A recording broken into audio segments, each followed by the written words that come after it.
السلام علیکم ورحمۃ اللہ وبرکاتہ۔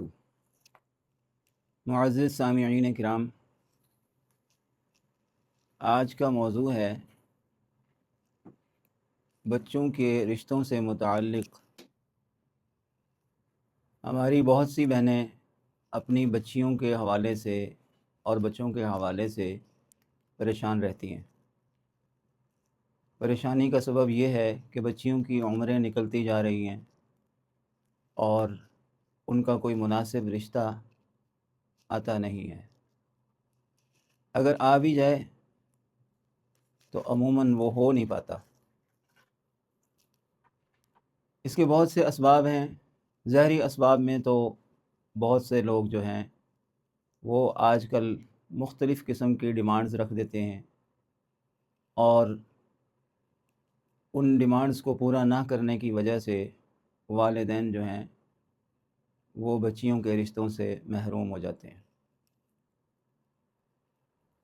اللہ تعالی ہماری سب بہن بیٹیوں کے نصیب کھول دے۔ اس کے لیے ایک مختصر سا عمل ہے جو انتہائی تجربہ شدہ ہے۔ اگر آپ باقاعدگی کے ساتھ یہ عمل خود کریں، بہتر تو یہ ہے کہ جس بچے کے رشتے سے متعلق آپ پریشان ہیں وہ بچہ بچی یہ عمل خود کر لے۔ اگر وہ اس کے لیے تیار نہ ہوں تو والدین میں سے کوئی ایک بھی یہ عمل روزانہ کی بنیاد پر کرے تو اللہ رب العالمین اپنے خزانے سے نیک اور صالح رشتے عطا فرما دیں گے۔ عمل میں سب سے پہلے درود پاک ہے، اس کی ترتیب میں بتاتا ہوں، پھر اس کے بعد دعا ہے، اور آخر میں ایک سورہ مبارکہ کی کچھ آیات ہیں، وہ میں انشاءاللہ اسی ترتیب سے آپ کے سامنے بیان کروں گا۔ آپ اسے سنیں، اس پر توجہ کریں اور پھر اس کو آزمائیں۔ میرا وہ بارہا کا آزمودہ عمل ہے۔ آپ انشاءاللہ العزیز اللہ کے کلام کی برکت سے اس مسئلے میں سرخرو ہو جائیں گے۔ ابھی میں وہ عمل اس ترتیب سے پڑھنے لگا ہوں، آپ متوجہ ہو کر سنیں۔ اعوذ باللہ من الشیطان الرجیم، بسم اللہ الرحمن الرحیم۔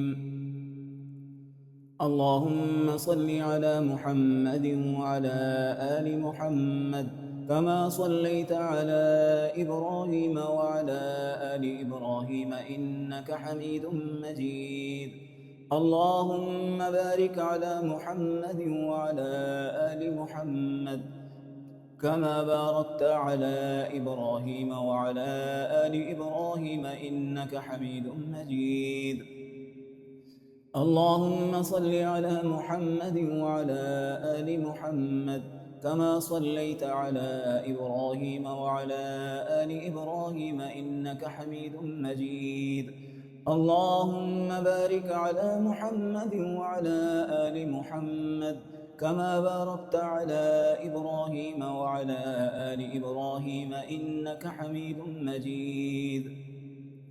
اللهم صل على محمد وعلى آل محمد كما صليت على إبراهيم وعلى آل إبراهيم إنك حميد مجيد.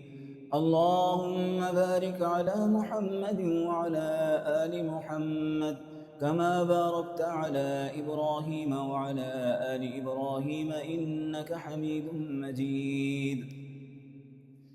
بسم الله الرحمن الرحيم. إلهي أحدي صمدي من عندك مددي، يا منتهى طلبي عجل فرجي بحق عربي صلى الله عليه وسلم.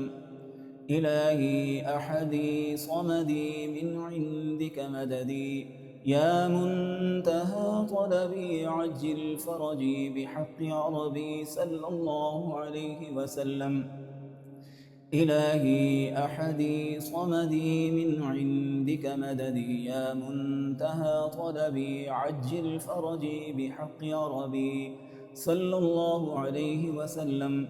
إلهي أحدي صمدي من عندك مددي من عندك مددي يا منتهى طلبي عجل فرجي بحق عربي صلى الله عليه وسلم. إلهي أحدي صمدي من عندك مددي يا منتهى طلبي عجل فرجي بحق عربي صلى الله عليه وسلم. إلهي أحدي صمدي من عندك مددي يا منتهى طلبي عجل فرجي بحق عربي صلى الله عليه وسلم. إلهي أحدي صمدي من عندك مددي يا منتهى طلبي عجل فرجي بحق عربي صلى الله عليه وسلم. بسم الله الرحمن الرحيم. إنا فتحنا لك فتحا مبينا ليغفر لك الله ما تقدم من ذنبك وما تأخر ويتم نعمته عليك ويهديك صراطا مستقيما وينصرك الله نصرا عزيزا. هو الذي أنزل السكينة في قلوب المؤمنين ليزدادوا إيمانا مع إيمانهم ولله جنود السماوات والأرض وكان الله عليما حكيما.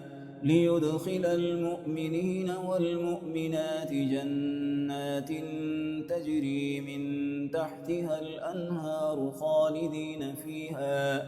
خالدين فيها ويكفر عنهم سيئاتهم وكان ذلك عند الله فوزا عظيما. ويعذب المنافقين والمنافقات والمشركين والمشركات الظانين بالله ظن السوء عليهم دائرة السوء وغضب الله عليهم ولعنهم وأعد لهم جهنم وساءت مصيرا.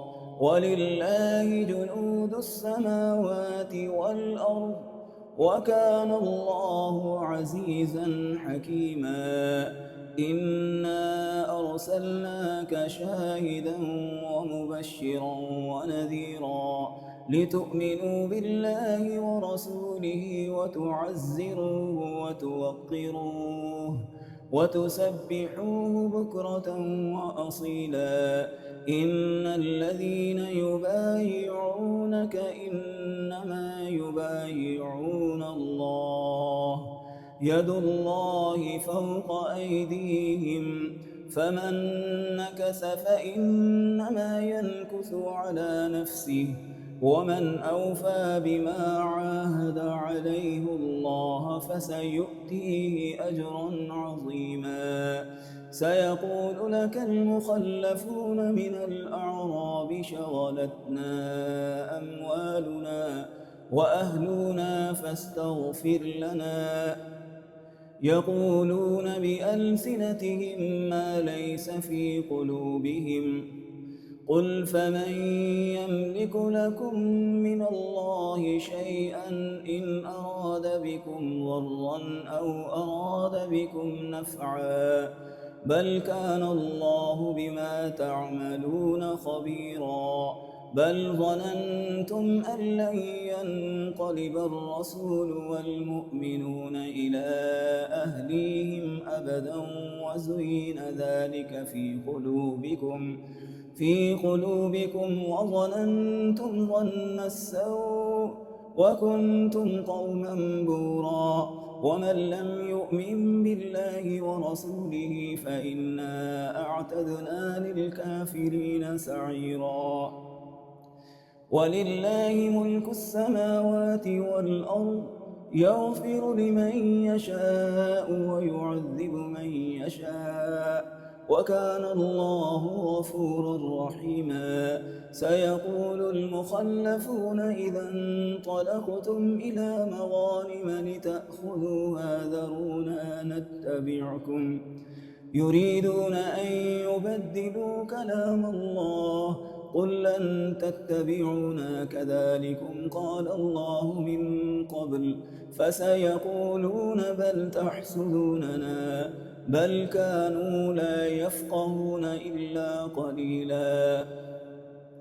قل للمخلفين من الأعراب ستدعون إلى قوم أولي بأس شديد تقاتلونهم أو يسلمون فإن تطيعوا يؤتكم الله أجرا حسنا وإن تتولوا كما توليتم من قبل يعذبكم عذابا أليما.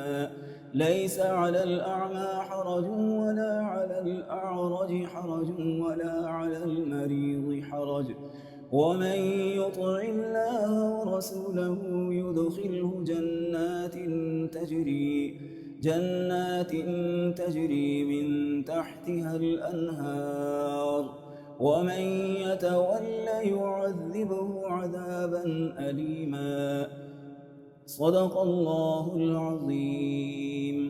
آپ نے جیسا کہ سنا کہ سورہ فتح کا پہلا رکوع ترتیب اس کی ایسے ہی ہوگی کہ سب سے پہلے 3 بار درود پاک، پھر اس کے بعد جو دعا میں نے پڑھی ہے 7 مرتبہ وہ دعا، اور 7 مرتبہ ہی یہ سورۃ فتح کا پہلا رکوع، یہ پڑھ کر بچے پر یا بچی پر دم کریں، یا وہ خود پڑھے تو وہ اپنے آپ پر پھونک مار لے اور پانی بھی ساتھ رکھے، اس پانی پر دم کر لے۔ اگر یہ کرنے سے قاصر ہوں تو اسی تلاوت کو 7 مرتبہ سن کر 3 بار درود پاک پڑھیں اور پھر پانی پر دم کر کے وہ پانی پی بھی لیں اور اپنے چہرے پر اس کا مسح کریں۔ انشاءاللہ العزیز اللہ پاک رشتے کی جو پریشانی ہے اس کو فوراً حل فرما دیں گے۔ السلام علیکم ورحمۃ اللہ وبرکاتہ۔